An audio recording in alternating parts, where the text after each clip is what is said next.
Just a quick content warning. This week's episode has some slight adult themes. Check out the post on mythpodcast.com for more information. This week, on Myths and Legends, it's the beginning of the Trojan War, in that we get into the backstories of a lot of people involved with the Trojan War.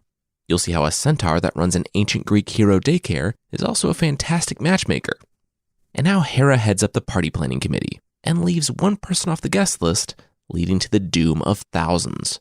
The creature this week is a fearsome 200-yard dragon who lives in a cave and just wants to be left alone. Seriously, leave it alone. That's why it's in the cave.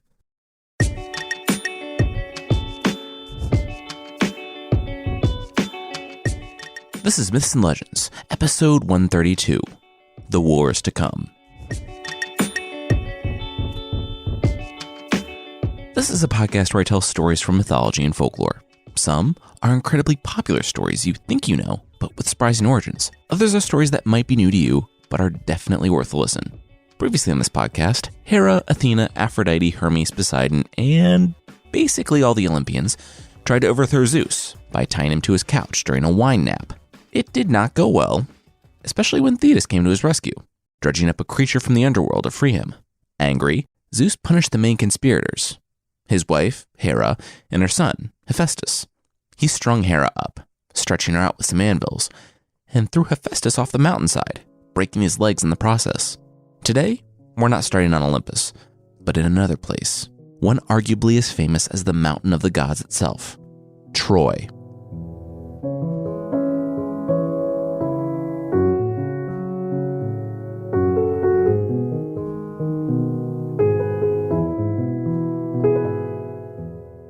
Hecuba staggered back in terror.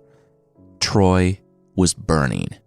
She stood before it as her husband, Priam, and her son, Hector, not yet 5, were consumed by flames along the walls. They all screamed out to her. The torch that lit the blaze had come from her. Why had she done this? This was all her fault. She turned to run to the hills, but they, too, were set ablaze. The temples, too. Fire consumed her entire world. The only thing louder than the shrieks of those she loved was the sound of her home crumbling down around her in piles of ash. Then, she woke up. She felt her forehead covered in a heavy sweat, and the baby kicking within. Priam sat next to her in bed. He had been shaking her, trying to wake her from the apparent nightmare. She had been screaming in her sleep.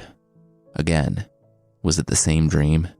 Hecuba nodded groggily, and Priam embraced her. They needed to go talk to her son. Hecuba was the queen of Troy, and, with her husband Priam, she had given birth to 19 children. She had spent the better part of 3 decades basically pregnant. And though she had many children, she had never had dreams about any of them bringing about the destruction of their home. This was something new. One of those 19 kids was Isaacus. He was one of their older sons, and a seer. That morning, King Priam went to him with a question. If, say, one of the royals was, having a dream in which they saw Troy burn, and the torch came out of them like a baby, and they also happened to be pregnant, what could that possibly mean? Isaacus looked his father in the eyes for a moment, then replied, if someone was having the dream that you described, and they were pregnant, then that would be very, very serious. It would mean that a child was about to be born that would ruin their country, and that child must be killed. Priam laughed nervously. Oof, good thing that this was just a complete hypothetical situation, and no one was having those types of dreams. Great little thought experiment here. Good talk, kid. He'd see himself out. But the conversation stuck in Isaacus' mind, even after his father left. Over the next few days, he consulted all the methods he had for divination, and they all came up with the same indication. Doom. Doom for Troy if this child entered the world. Privately, Isaacus met with his father, but Priam refused to share more. Isaacus met his father's eye. The blood of what happened next would be on the king's hands. Still, Priam was just as surprised as anyone when, a few days later, a proclamation came down from the royal seer. Any royal child that was born that day must be put to death, the mother as well. Almost as soon as the edict came down, Priam's own sister went into labor.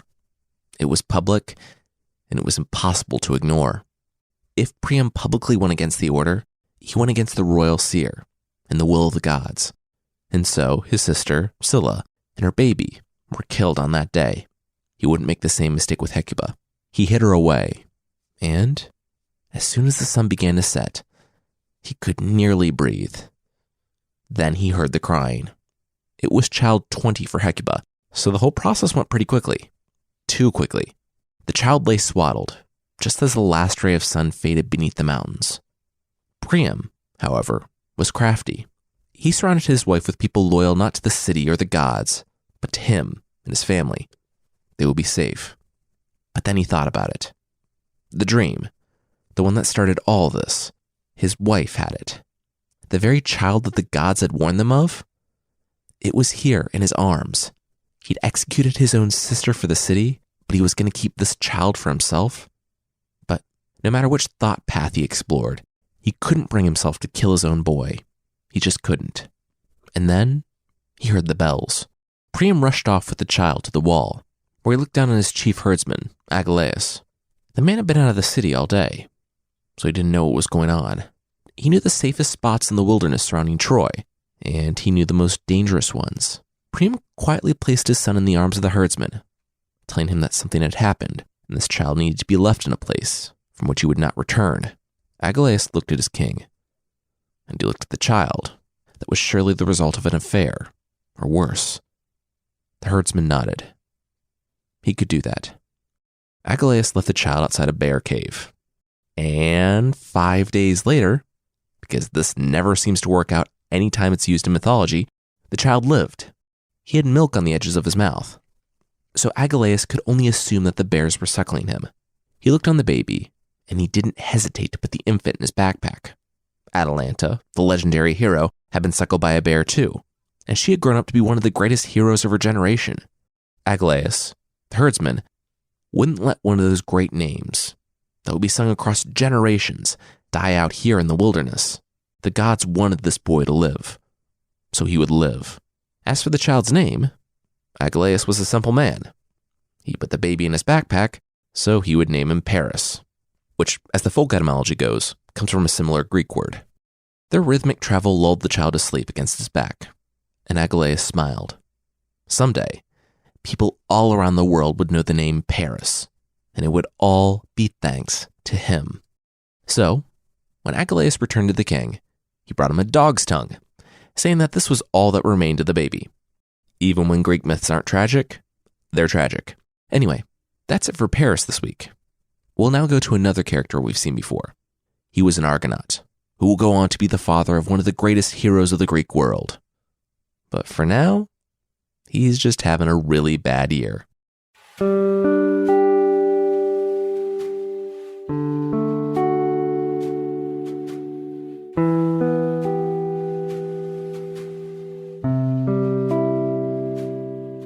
Peleus rode alongside King Acastus.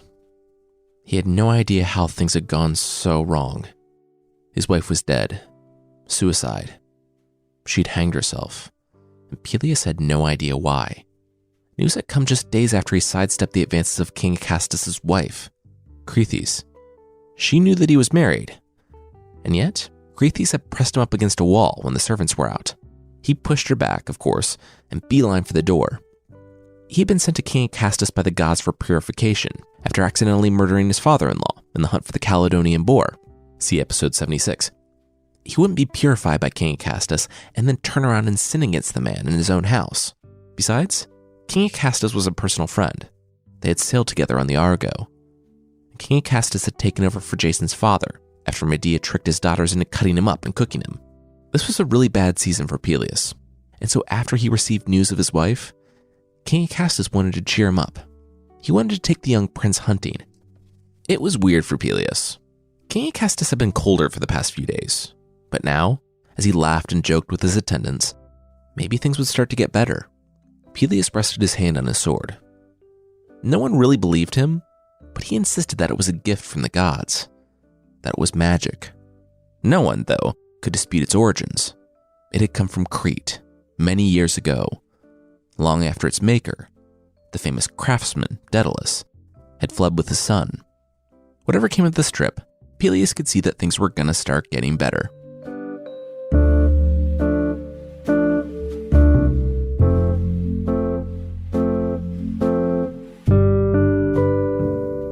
things were so much worse as Peleus woke up with a pounding headache in the small hours of the morning. He was young, so he didn't know that you should let the king win. Peleus didn't even know it was a competition. It certainly didn't help that, when he returned to camp and saw the king's attendants heaping his animals on the king's pile and laughing at Peleus, Peleus held out a dripping bag of tongues. For every animal Peleus killed, he took out his magic sword and cut out the tongue as proof. Those animals belonged on his pile. Thank you very much. King Acastus feigned outrage over the servants' deception and told them to start setting up a tent. It was time to eat, and with a smile, he looked at Peleus. Drink up. So Peleus woke up alone, miles and miles in a wilderness that included not just giant animals, but the occasional hydra and stab-proof lion. Worse, his magic sword was missing. Then, in the distance, he heard galloping? He jumped to his feet and ran toward it. And then he spotted who exactly was galloping, froze, and immediately took off as fast as he could in the opposite direction. It wasn't a king and his attendants or a group of heroes killing whatever the monster of the week was, but centaurs. A lot of them. They spotted him cresting the hill at the first light of dawn and took off after him. Now, horses are faster than people. You might know this. So it's no surprise that determined centaurs are faster than heavily hungover princes who are missing their magic sword. In minutes, the young prince was surrounded by a ring of spears, and then the ring parted. The largest one, their leader, a centaur by the name of Chiron, trotted out into the center. He looked down at Peleus, and he smiled. The gods said they would find him here. As the centaurs lowered their spears, Peleus learned that Chiron had been searching for him. If you don't remember, Chiron is the wise, nice centaur, as opposed to the violent, rapey centaurs that make up basically all other centaurs. He runs the ancient Greek hero daycare. Anyway, Chiron explained that Peleus was a man with a destiny before him, and it was already getting too late. Peleus had to get married. The young prince hung his head. He was married, until last week. Chiron nodded. Yeah, that was very tragic. How when Peleus projected Cretheus' advances, she had gone and told Peleus' wife the opposite, out of spite, and the woman hanged herself. Did Peleus know what else was tragic? The ancient Greek world. Seriously, nobody, except for maybe Perseus, got a happy ending. And, right now, the fate of the Greek world depended on Peleus marrying the right woman at the right time. Average men could sit back and whine about their circumstances. Great men accepted what was given to them. Peleus thought about it. He had no home to go back to, no wife or children, and the most recent king friend had just left him to be torn apart by centaurs in the wilderness. What did he have to lose? Sure, he'd come along with the half-horsemen and figure out what his grand destiny was. Then he hesitated. He only wished he had his sword that King Acastus had obviously stolen. Chiron grimaced. Yeah, well, he didn't steal it, but Peleus didn't want it back. The prince laughed. Yeah, he did. The sword was made by Daedalus. It gave the wielder success in any combat. That's why he was carrying a bag full of tongues. Chiron said, yeah, he was going to ask about that. But anyway, Peleus really didn't want it back. Chiron pointed to an area behind Peleus. See that giant pile of dung over there? Peleus nodded warily. Okay. See that tiny bit of gold glinting in the sunlight? Peleus' heart sank. Yep. He sighed and rolled up his sleeves.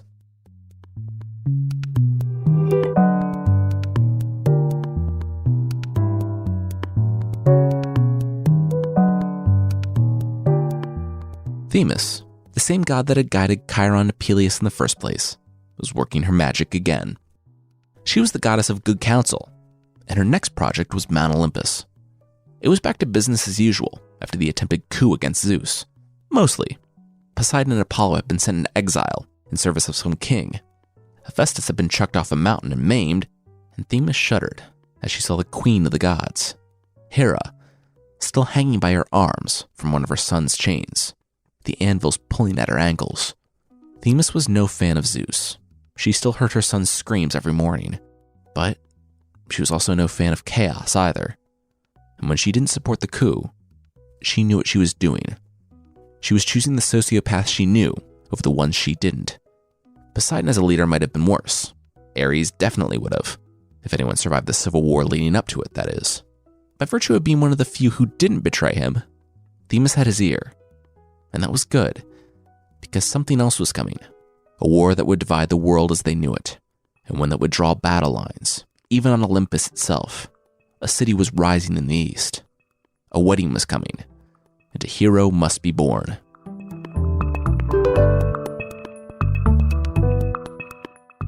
You'd think that Thetis would be held up as a hero.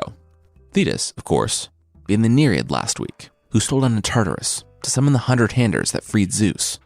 And Thetis was held up as a hero, for about as long as it took Zeus to look at her and realize that she was very attractive.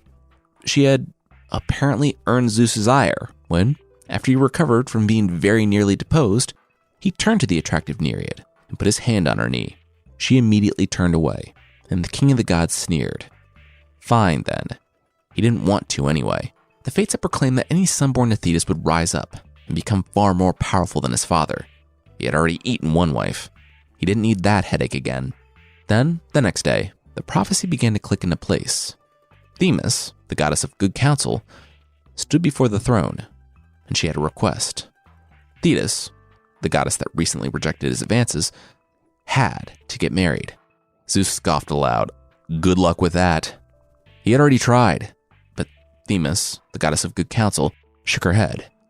No, not to Zeus. To a mortal. Zeus thought about it, and he grinned. Yeah, that would be a pretty cool revenge. She would marry a mortal. If she hated him, great. And if she loved him, even better.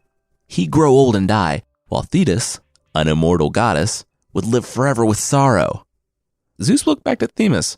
That's some dark stuff. Great plan. That's why they called Themis the goddess of good counsel. Themis grimaced. Thank you? Anyway, the wedding should take place on the next full moon. And another thing, they needed someone to plan it.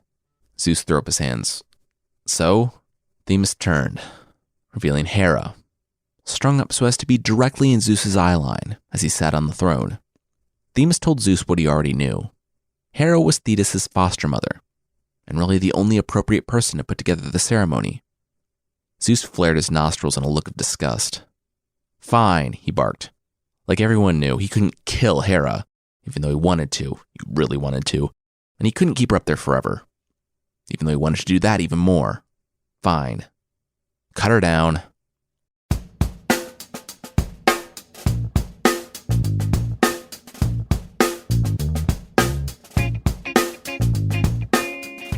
Peleus chomped on his cereal as his centaur roommate flipped through the mail.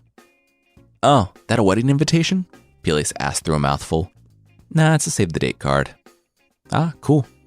Who's getting married? You are, Chiron announced, and he passed the card over. You and the Nereid. So named because she was one of the 50 daughters of Nereus, the old man of the sea, and his wife, Doris, a sea nymph. But there was one tiny hiccup. Chiron continued, informing Peleus that he had it on good authority that his betrothed, Thetis, hated him, hated this match, and was right in asserting that she was way out of Peleus' league. Peleus swallowed hard. Huh. So, someone else then? Chiron laughed. No, Peleus didn't get off that easily. Chiron handed Peleus a suit that he had been knitting when he wasn't instructing hero toddlers how to kill with their bare hands. Peleus looked up quizzically from the homemade ghillie suit. Were these berries?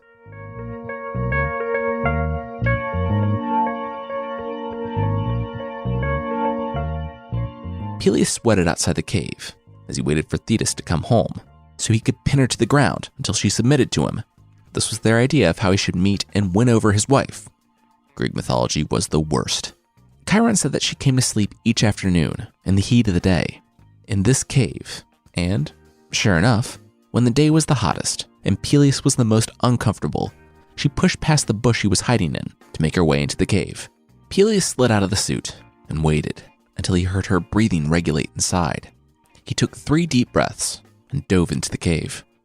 Chiron said Peleus just had to best her, which meant overpowering her and pinning her to the ground.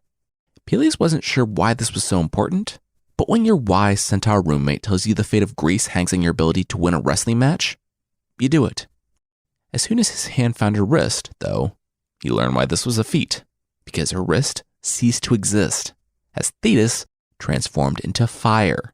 Peleus screamed something about the fate of the world as the fire burned his hands, and Thetis could tell that he wasn't going to let go. So she tried the opposite, water. I have no idea how Peleus managed that one, but he did, pinning her in one place until she turned into a lion and then a serpent. He'd been burned, nearly drowned, mauled, and then crushed by a serpent, but he still held on to her. Then she transformed into a cuttlefish and shot ink into his eyes. Wordlessly, Thetis transformed back into her normal form, and, with a smile, said that Peleus had won. He was hers. Peleus relaxed, and Thetis threw him off of her, and then she pinned him to the ground. The pair consummated their brand new relationship. Having learned of the plan, Hera insisted that Chiron host the wedding, and he did. Apollo and Poseidon were recalled from exile, and Zeus proclaimed an uneasy truce with the rest of the Olympians after their rebellion. They sat on 12 thrones overseeing the ceremony, and Zeus stopped being so salty that Thetis rejected his advances, and he gave her away at her wedding. Seeing as this was Chiron's place, the rest of the centaurs were expressly forbidden from drinking, which saved everyone from the scene that happened in episode 124, The Fall. Still, the wedding wasn't without its drama. Kind of ironic, actually. The wedding that was supposed to save the Greek world in the wars to come actually brought them about, because there was one person who wasn't invited, and, with one apple, Hera would learn her lesson.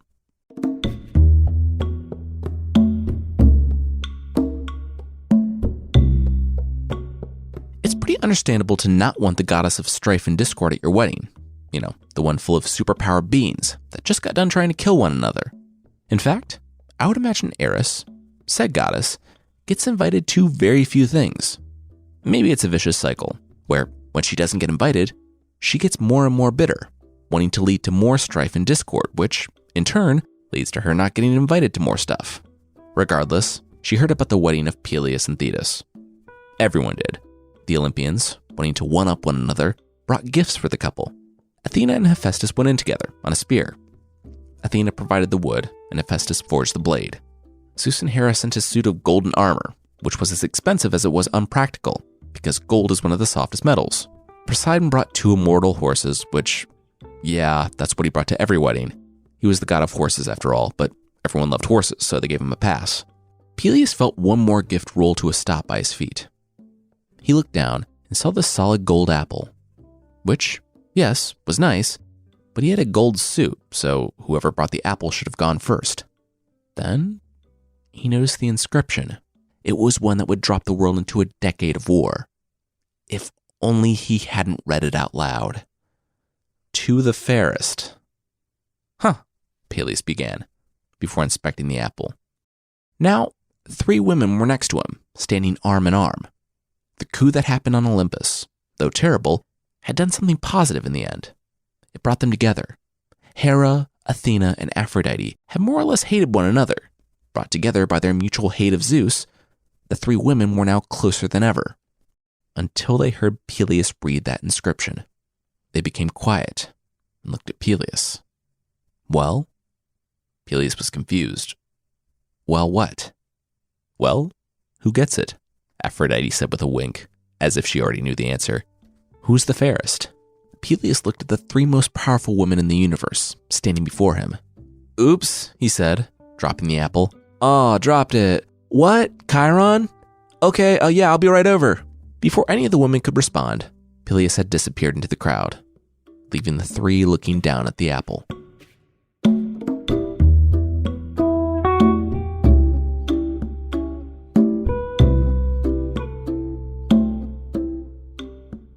Peleus stood before the city. The past few years have been good ones. The dowry from one of the ancient gods for marrying his daughter was massive. No surprise there, so Peleus was immediately back on his feet. He had a son, and now, according to Chiron, Zeus was going to give him back a throne. Or so Peleus thought. Peleus had been instructed to go to the city of Iolcus alone. There, he would find his army. Now, if you remember from the start of Peleus' story, Iolcus is where Peleus' wife was driven to suicide, and he was left to die by King Acastus. He arrived, donning his golden armor, and he stepped down from his horse to find ants. Many ants. Thousands of ants marching toward the city, but no warriors. He sighed. It had been a good run. He had a few good years on the top of the world. But now the gods were messing with him again. Which was just fantastic, by the way. He nodded a sarcastic, "Thanks. Thanks a lot," up to the heavens, and turned to climb back atop his horse when he heard marching. He turned around and, there, on the ground, the ants had grown bigger. As they did, they thudded toward the city. By the time they reached the front gate, they were the size of humans. In their relentless march, they easily took the city before the defenders could even close the gates, because the warriors were ants until they were right up on the wall. 2 ant warriors held King Acastus before Peleus put away the spear and took out his sword. Walking closer, Peleus asked Acastus if the king knew where he found the sword that day in the forest, after Acastus had left him for the centaurs. Peleus said that he didn't really use it all that much anymore. Pretty hard to get clean after that. Anyway, now he was going to stab King Acastus with it. And yes, he stabbed King Acastus with the poop sword, and King Acastus died. I can't imagine that the normal people cared all that much for who ruled over them. Whether it was the guy who left his friends to die, or the guy with the ant army, it probably had very little impact on their day-to-day life. Regardless, they declared Peleus king, and he became known as the king of the Myrmidons, which comes from the Greek word for ants. The ants, the Myrmidons, were not like big human-sized ants, but people who used to be ants. I don't know too much about them, other than the fact that they moved in the city that Peleus took over, and presumably liked sweets and ruining picnics. I should also mention that I made a small continuity error when I mentioned Peleus in the Argonaut episodes. He wouldn't have been married to Thetis at that time, because he still would have been married to Antigone, his first wife, because she hadn't yet been driven to suicide by Acastus' wife, who wasn't yet king, because Medea hadn't tricked Jason's father's daughters into killing him yet. It's complicated, but I wanted to mention it. Antigone, but not the Antigone that's the daughter of Oedipus, isn't mentioned in a lot of sources. I wasn't super familiar with the story of Peleus, so I moved his backstory up a little farther than I should have. All that to say, we're finally at the point where we left Peleus after the Argonaut episodes. Peleus is approaching his son's room one day, a boy by the name of Achilles. Loosely, the name means he who has people distressed, and that was absolutely true as Peleus opened the door. He'd heard the screams, and he had come running. Inside, he saw his wife, her face illuminated like a demon as she held the baby over the fire. The baby's face was red, and he was screaming so much he could hardly breathe. She was burning him. She was killing him. Without hesitation, Peleus ran, came back with a bucket, and doused both the baby and the flame. Achilles was still screaming, and Thetis, though her face was no longer glowing in the firelight, glared at her husband. What had he done? Peleus summoned enough courage to face his wife, one of the immortal gods, and demanding what she had done. She was burning their child? She shook her head. Look at him. Look. Did it look like he had a single burn on him? No. She wasn't burning him. She was saving him. She was burning away the mortal parts of him, all the weakness that he had inherited from his father. Peleus looked down. Sure enough, Thetis was right. There wasn't a burn on Achilles. Even though the baby had been in the hottest part of the fire, he was unscathed. Still screaming, but unscathed. Thetis was still fuming, though. She said that they had one shot at this. One. And Peleus had put out the fire. Peleus was still shocked. Did it take? Was it enough? Thetis shook her head. She didn't know. They wouldn't know until the day came. If that day came. Peleus looked up at Thetis with worry in his eyes. This was all new to him. And he hadn't known. He was so sorry. Hastily, Thetis shoved the screaming baby into the new dad's arms, not as sorry as he was going to be. In a flash, she was gone, leaving Peleus alone with the screaming Achilles. She had left them both. She was gone.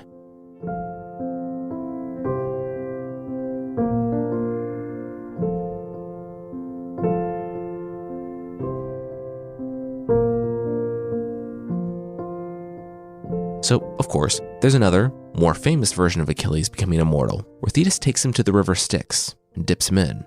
As the myth goes, Achilles isn't completely immortal, since his mother was holding him by his heels and apparently couldn't bother to dip him twice. It left that one part exposed. The heel thing comes from the source called the Achilleid, which we will use parts of for our Achilles story. But despite the Styx origin story being more famous, the fire version told today, with Peleus accidentally interrupting the ceremony, is the earlier version and calls his immortality into question. Since the heel isn't mentioned by Homer in the Iliad, this fits better with that version of the story. And even though I said that this would be it this week, we really can't leave baby Achilles and baby Paris. And what about that golden apple with the inscription just sitting out there, leaving that burning question in the minds of the three goddesses? Next week, we'll be wrapping up this short prelude to the Trojan War. Real quickly, I want to mention that we have an online shop where you can get awesome t-shirts, stickers, and more, all while helping to support the show. For the shop, head on over to shop.bardic.fm, and there's also a membership thing on the site.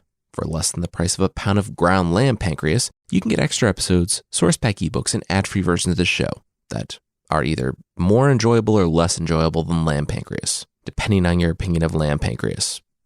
And that's officially the most times I've said lamb pancreas in my life. Check out support.mythpodcast.com for more info on the membership.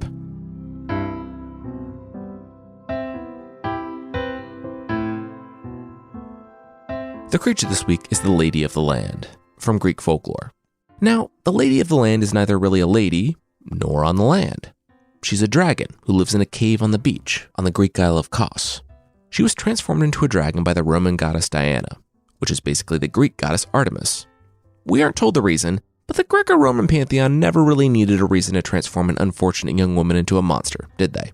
Regardless, this daughter of a local king was transformed into a dragon 100 fathoms in length, or about 200 yards. And what did this fearsome, hideous monster do? Nothing. Nothing at all. Unlike basically every dragon in folklore, she kept to herself. She didn't hurt anybody. She didn't even come out of her cave unless provoked. As far as hideous dragons go, this is really the one you want hanging around your island. There was one way to lift the curse and turn her back into a normal human: by kissing her on the mouth, as was described several times by Sir John de Mandeville, the writer who collected this story in the 16th century. There are two accounts of brave knights making their way to the dragon's lair to kiss the dragon on the mouth. The first got in there and found the dragon sleeping. He removed his helmet, and he just couldn't do it. The dragon was way too hideous. Waking to find a stranger there puckered up in front of her, the princess dragon snapped at him, grabbing him by the legs and beating him like a rag doll against a rock before throwing him and his horse into the ocean. Neither were seen again. Much later, another handsomer, far more prudent knight arrived. I guess the princess could change back in the safety of her cave, because the knight snuck in to find her combing her hair. She caught his shadow, smiled, and the knight was enchanted by the beautiful maiden. She straight up said that she liked him, so she was going to let him lift the curse. One minor point, when he came back tomorrow to kiss her on the mouth, she would be in her dragon form. That was the whole thing. When he kissed her, he would get all of her dragon gold, be her husband, and they would be the rightful king and queen of the island. Taking a token of her affection, the knight pledged that he would be back the next day, kiss her, and free her. The next day, he took one look at the hideous dragon that warned him that she would be a hideous dragon, and he noped on out of there, rather than give it one kiss on its dragon mouth. It might be for the best that it didn't work out, though, because once the princess is restored to her normal form, she'll die within, a day, because, like I said, Greco-Roman mythology will never waste an opportunity to be cruel to a young woman.